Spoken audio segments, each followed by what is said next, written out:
चालू चालू सर. पण तरी सर्वांना नमस्कार. महाराष्ट्राच्या राजकारणाची जडणघडण ज्यांच्या संस्कारात झाली असे महाराष्ट्राचे पहिले मुख्यमंत्री यशवंतरावजी चव्हाण साहेब, महाराष्ट्राचे लोकनेते आदरणीय विलासरावजी देशमुख साहेब यांच्या स्मृतीस सर्वप्रथम वंदन करतो. आणि आज या ठिकाणी महाराष्ट्राची जी विधान परिषदेची निवडणूक चालू आहे त्या उस्मानाबाद, बीड आणि लातूर जिल्ह्याच्या विधान परिषदेच्या निवडणुकीसाठी आज या ठिकाणी माझ्यासोबत जे उपस्थित माझे सर्व पत्रकार बांधव, महाविकास आघाडीचे घटक पक्षाचे जे सर्व पदाधिकारी, जिल्हाध्यक्ष आहेत, या सर्वांचं मी या ठिकाणी स्वागत करतो आणि धन्यवाद देतो. खऱ्या अर्थानं धन्यवाद मी यासाठी देतो, आज संपूर्ण देशामध्ये ज्याप्रमाणे अराजकतेचं वातावरण आहे अशा एकदम प्रतिकूल परिस्थितीमध्ये मागच्या 12 वर्षापासून जो संघर्ष चालू आहे त्याच्यामध्ये सर्वजण एकजुटीनं या ठिकाणी एकनिष्ठेनं जनतेच्या प्रश्नासाठी, गोरगरिबांच्या प्रश्नासाठी, विद्यार्थ्यांच्या प्रश्नासाठी लढण्यासाठी एकत्र एकजुटीनं आज या ठिकाणी एका खूप शॉर्ट नोटीसवर इथं उपस्थित आहे. त्यामुळं परत एकदा सर्वांचं मी मनापासून धन्यवाद व्यक्त करतो. आज या ठिकाणी विधान परिषदेचं जे काही आपलं संख्याबळाचा वगैरे जो विचार केला जातो, खऱ्या अर्थानं ते जो नीटचा प्रश्न असेल, शेतकऱ्यांचा प्रश्न असेल, याच्याशी संबंधित जे काही आपले जे आता सुजाण जे मतदार आहेत या ठिकाणी आजच्या घडीला, त्यांचे सर्व विद्यार्थ्यांचे नातेवाईक असतील, शेतकऱ्यांचे नातेवाईक असतील, जे मतदार असतील ते खऱ्या अर्थानं विचार करून मतदार करतील. त्यावेळेस आता ही निवडणूक अतिशय वेगळ्या लेवलची निवडणूक आहे. मी एक सामान्य कार्यकर्ता आहे. NSUपासून, विद्यार्थी काँग्रेसपासून मी पक्षामध्ये काम करत आहे. मला अपेक्षासुद्धा नव्हती की मला उमेदवारीसाठी माझा निवड केली जाईल.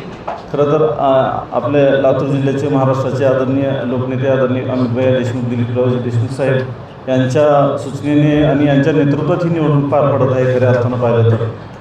आणि त्यांनी माझ्यावर जो विश्वास दाखवलेला आहे त्या विश्वासास मी परिपूर्ण करण्याचा या निवडणुकीच्या माध्यमातून प्रयत्न करेन.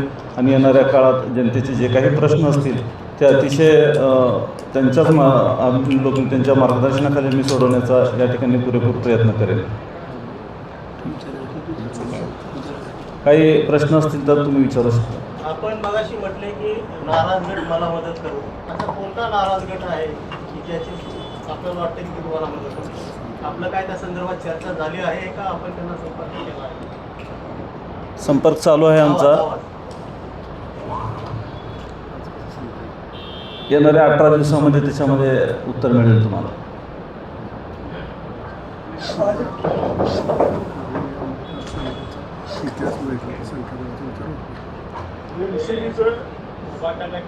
एनसीपीचं या मतदारसंघात संख्याबळ जास्त असताना काँग्रेसला उमेदवारी मिळाली, याकडे आपण कसं बघतो? ही वरिष्ठ लेवलचा वाटाघाटीचा विषय आहे. त्याच्यामधून तो या वाटाघाटी वरिष्ठ लेवलवरती झाल्या, त्याच्यामुळे हा विषय आपला इथला नाही. फॉर्म भरायला आता होते ना, त्यांच्या काही कार्यक्रमासाठी ते गेले. आता 2 मिनिटापूर्वी सर्व पदाधिकारी, जिल्हाध्यक्ष आहेत, सर्वजणच आहेत. त्यांचे प्रतिनिधी आमदार आहेत. स्थानिक खासदार आणि आमदार शिवसेना उद्धव बाळासाहेब ठाकरे पक्षाचे आहेत आणि मी त्यांचा प्रतिनिधी म्हणून या ठिकाणी उपस्थित आहे. संख्याबळाचा आपण या ठिकाणी प्रश्न केला. राज्यस्तरावरून संख्याबळाचा विचार न करता ज्या जागेंची वाटाघाटी झाली त्यामध्ये महेशभाईंचं नाव पुढं होतं आणि त्यानुसार सगळ्यांनी मिळून जी संख्याबळ सध्या आमच्याकडं आहे आणि आपण विचारलेल्या प्रश्नाचं उत्तर कदाचित 18 दिवसामध्ये आपल्याला मिळेल देखील, की आज देशामध्ये आणि राज्यामध्ये ज्या पद्धतीचं अराजकता माजलेली आहे, नीटच्या संदर्भामध्ये 25 लाख विद्यार्थ्यांचं भवितव्य टांगणीला 1 महिनाभर या सरकारनं लावलं. आज पेट्रोल, डिझेल, गॅस याच्यासाठीची भांडणं, मारामारा, रांगा आपण बघताय. शेतकऱ्यांच्या विषयी असलेली अनास्था बघताय. इथून निवडून दिलेले जे प्रतिनिधी आहेत, म्हणजे यांना मतदान करणारे, ते या सगळ्या नाराज लोकांचे प्रतिनिधी तिथं आहेत. कदाचित त्याचा फायदा या विधान परिषदेमध्ये आम्हाला होऊ शकतो. आम्ही त्या दृष्टीने प्रयत्नशील आहोत. सुरेश जोशी यांनी या जिल्ह्यात 3 जिल्ह्याचं नेतृत्व केले, कसं बघतं त्यांच्या नेतृत्वाकडे आता?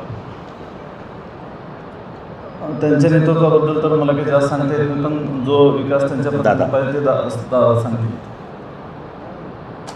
उस्मानाबाद, लातूर आणि बीड या मतदारसंघाच्या विधान परिषदेच्या निवडणुकीत आजपर्यंतचा इतिहास बघितला तर कुठल्याही निवडणुकीमध्ये संख्याबळाच्या पद्धतीने निवडून कोण आलेलं नाही. संख्याबळाचा विचार केला जात नाही.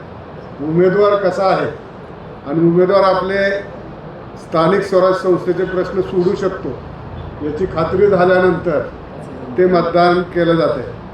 यापूर्वीचा तुम्ही निवडणुकीचा निकाल बघा. यापूर्वी धस आलते तेव्हा त्यांच्याकडे बहुमत होतं का? त्यापूर्वी तरी देखील काँग्रेसच्या उमेदवाराला जे आहे फटका बसला होता. नाही, काँग्रेसचा उमेदवार नव्हता, आघाडीचा उमेदवार होता आमचा तो. हां, त्यावेळेस जी निवडणूक झाली ती निवडणूक आहे, त्याच्या आधीची निवडणूक आहे. या सगळ्या निवडणुकामध्ये संख्याबळाचा विचार केला जात नाही, तर उमेदवाराचा विचार केला जातो मतदान देत असताना.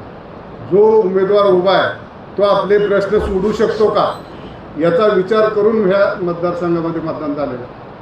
त्याच्यामुळं संख्याबळाचा तुम्ही प्रश्न केला म्हणून मी ते उत्तर द्यायला. उमेदवार महेश देशमुखांना एक प्रश्न आहे की तुम्ही जर निवडून आलात, मतदारांनी तुम्हाला संधी दिली, तर तुम्ही कुठल्या मुद्द्याला प्राधान्य द्याल किंवा तुमच्यासमोर ह्या मतदारसंघातले कुठले मुद्दे महत्त्वाचे वाटतात? सर्वप्रथम मी तरुणांच्या आणि शेतकऱ्यांचे जे काही प्रश्न असतील, बेरोजगारीचे प्रश्न असतील आणि स्थानिक लेवलवर असे भरपूर प्रश्न आहेत. मागच्या 12 वर्षापासून आपण बघतायत, तर त्याच्यामुळे या स्थानिक प्रश्नांच्या विषयावर लक्ष दिलं जाईल.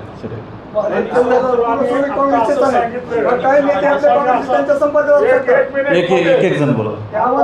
असं सांगितलं की संख्याबळ बघितलं जात नाही, पण प्रत्येक निवडणुकीत घोडेबाजार झालेला आहे हे तर उघडच आहे. पण त्याप्रमाणे ह्या निवडणुकीत काय होणार आहे का? घोडेबाजार झालेला नाही, घोडेबाजार होत नाही. निवडणुकीमध्ये आपले प्रश्न कोण सोडवतंय ते बघून मतदान दिलं जात आहे. मतदार हा सुशिक्षित आहे आणि मतदार कसा आहे, मागच्या वेळेस अशोक जगदाळे यांना जे आहे मतदान जे आहे धाराशिव जिल्ह्यातून कमी प्रमाणात मिळालेलं दिसून स्पष्ट दिसून आलं. अशोक जगदाळे यांना तुमचे उमेदवार जे होते आणि विशेष करून ज्या नगर परिषदा असतील तिथं अस्वच्छता वगैरे मिळते, त्यांच्यासाठीचं काय विजन असतं? 100% या सगळ्या स्थानिक प्रश्नावर लक्ष दिलं जाईल. मी तुम्हाला यापूर्वी सांगितलेलं आहे. त्याच्यामध्ये स्वच्छता असेल, आरोग्य असेल, शैक्षणिक सुविधा असतील, शेतकऱ्यांचे प्रश्न असतील, बेरोजगाऱ्यांचे विषय असतील आणि जो आता हा पेपरफुटीचा जो प्रकार आहे हा तर राष्ट्रीय लेवलवरचा विषय आहे. याच्यावरती पण लक्ष देण्याचं काम केलं जाईल. नक्कीच तरुणांचा उद्रेक बघायला मिळतो. सत्ताधारी भारतीय जनता पार्टीच्या विरोधात कॉर्पोरेट जनता पार्टी देखील स्थापन केली जाते, ट्रेंड केला जातो. त्याकडे तुम्ही कसं बघतो? ती सोशल मीडियावर सुरुवात झालेली आहे. युवकांचा उद्रेक कुठं ना कुठे घडणारच आहे. जो यांच्या आता आमदार साहेबांनी बोलल्याप्रमाणे जो अराजकता चालू आहे याचा विस्फोट एका ठिकाणी होणारच आहे. त्याची ही सुरुवात आहे. येणाऱ्या काळात खूप कमी वेळेमध्ये याचा प्रतिक्रिया तुम्हाला रस्त्यावरती दिसते. प्रश्न तुम्हाला, दोघंही तुम्ही भूमिपुत्र आहात, एकाच तालुक्यातले आहात, आमदार साहेब बाजूला आहेत, आता हे कसं लढणार आहे? आता एक 2 विषय आहेत. एक ही विचारधारावर चालणारा पक्ष आहे काँग्रेस पार्टी आणि महाविकास आघाडी समविचारी पक्ष आहे आणि दुसरी आहे तुम्ही बघताय गुंडांची टोळी असलेला पक्ष आहे. त्याच्यामुळं आमचा काय असेल ती गटतट आहे. ते एका गटासोबत आमची लढाई आहे, कुठल्या पक्षासोबत नाही किंवा RSS सोबत नाही. भाजपाचा एक गट बाजूला आहे, त्यांच्यासोबत आमची लढाई आहे. नाही, आत्ता तुम्ही बोलताना म्हणाले की लातूरकरांच्या नेतृत्वामध्ये ही लढाई चालू आहे, ही उमेदवारी मिळालेली आहे. मग इतर जिल्ह्यातलं काही नेतृत्व सोबत आहे का नाही? कोण कोण आहे? स्थानिक जिल्हाध्यक्ष आहेत, सोबत आहेत. स्थानिक सगळे ते मराठवाड्याचे नेतृत्व 2 मिनिट मराठवाड्याचं नेतृत्व काँग्रेस पार्टीचं ते करत आहेत. जागा काँग्रेस पार्टीला सुटलेली आहे. त्याच्यामुळं आम्ही त्यांच्या नेतृत्वात बोलतो. पण महाविकास आघाडीचे घटक पक्ष म्हणून सर्व नेते या ठिकाणी सोबत आहेत आमच्या. उमेदवार आहात तर एक प्रश्न काय सोडवणार? कारण जिल्हा परिषदेचे सदस्य असतील, नगरपालिकेचे सदस्य असतील, त्यांच्या स्वतःचे वेगळे प्रश्न आहेत. त्यांचे स्वतःचे प्रश्न तुम्हाला माहिती आहेत का? स्वतः जिल्हा परिषदेचे सदस्य 2 मिनिट त्याच्यावर तुमच्याकडे काही अजेंडा आहे? प्रश्न काय सांगितलं तुम्हाला? 100% अजेंडा आहे. एक विरोधक म्हणून आवाज उचलण्याचं काम मी प्रत्येक वेळेस केलं. 2 GB झाले. 2 GB जलजीवनचा जो विषय असेल, पाणी पुरवठ्याचा स्थानिक लेवलचा विषय आहे. मला सांगा, तुम्ही एवढे दिवस पत्रकार आहेत, तुम्ही कधी सत्तेतल्या अधिकाऱ्याला कुठल्या लोकप्रतिनिधीला प्रश्न विचारलात का तुम्ही की जलजीवन सुविधा चालू आहे, कुठल्या गावामध्ये ती सुविधा चालू आहे? मागच्या 5, 7, 8, 10 वर्षापासून जलजीवनच्या अंतर्गत 10,000 कोटीचे कामं झालेली आहेत. त्याच्यापैकी 7,000 कोटीचे फक्त पाईपलाईनचे कामं झालेले आहेत आणि ते पाईपलाईन सगळे गुजरातमधून आलेले आहे.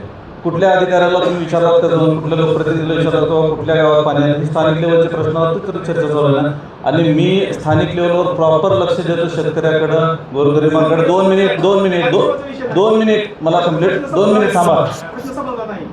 नगरपालिकेचे सदस्य आणि जिल्हा परिषदेचे सदस्य यांचे स्वतः जिल्हा परिषद सदस्य. मी समन्यायी निधी वाटप असेल किंवा प्रत्येक ह्याच्यामध्ये समितीमध्ये सदस्यत्व असेल आणि अधिकाराचा मुद्दा असेल, हे जे प्रश्न आहेत, जसं आमदारांना एक वेगळा निधी असतो, खासदारांना वेगळा निधी असतो, तसे ह्यांचे प्रश्न वेगळे आहेत. या प्रश्नासाठी तुम्ही काय करणार? डीपीसीचा निधी असेल किंवा जिल्हा परिषदेचा DPCचा निधी असेल, त्याच्यामध्ये समन्यायी वाटपाची मागणी आहे. हे बघा, मी स्वतः जिल्हा परिषद सदस्य आहे, त्यामुळं समान निधी वाटपासाठी हा पण आम्ही प्रश्न बैठकीमध्ये उपस्थित केलेला आहे आणि त्याच्यावरती चर्चा चालू आहे आणि त्याच्यावरती आम्ही हे पण केले, मागणी पण केली आहे. त्याला एक नियमावली नाही, म्हणजे समन्यायी निधी वाटप करण्यासाठी नियमावली कुठंच नाही स्थानिक स्वराज्य संस्थेमध्ये सदस्यांना. तर त्यासाठी तुम्ही काय, तुमचं काय विजन आहे, त्यासाठी काय करणार तुम्ही? हा विषय आम्ही जशा काही गरजा असतील मतदारसंघातल्या त्याच्याप्रमाणे आमची मागणी चालू आहे त्या विषयात. परवा BJP मध्ये झालं की समान निधीचं वाटप, त्याच्यात पुढे काय ठरलं मग? प्रस्ताव दाखल केला, पुढे अजून ठरेल. दुसऱ्या पक्षाचं काँग्रेसचं आहे, मग त्यांचं आव्हान असं अनेक नेत्याशी संपर्क आहे त्यांचा, आपलेच उमेदवार आपलेच मतदार फुटू शकतात, यावर कसं तुम्ही नियंत्रण करता? आता सध्या महाविकास आघाडी विरुद्ध महायुती आहे. सध्या जे ज्या पक्षात आहेत ते ज्यांचे त्यांचे समर्थक आहेत. मतदानाचा विषय म्हणला तर ते आता सांगितलं की तुम्हाला 18 दिवसामध्ये कोणावर किती कोणाची नाराजी आहे ते तुम्हाला दिसून येईल.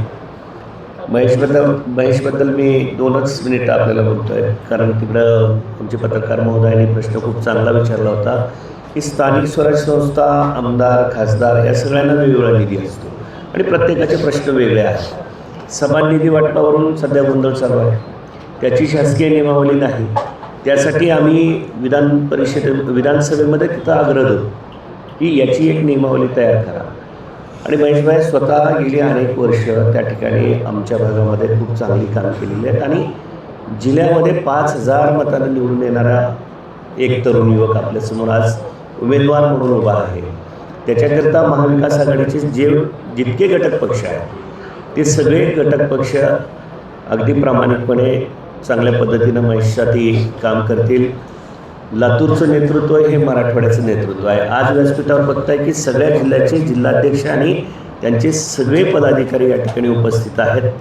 त्याच्यामुळं एक चांगला ताकदवान उमेदवार म्हणून या येणाऱ्या काळामध्ये महेश देशमुख आपल्यासमोर आलेला आपल्याला दिसेल.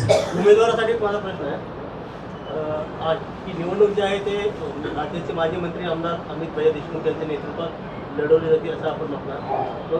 धीरज देशमुख यांचं नाव या निवडणुकीसाठी अग्रेसर होतं, नाव मागं पडल्यामुळे ते नाराज आहेत तर काय आता ते दिसत नाही. ते लोकनेते आहेत.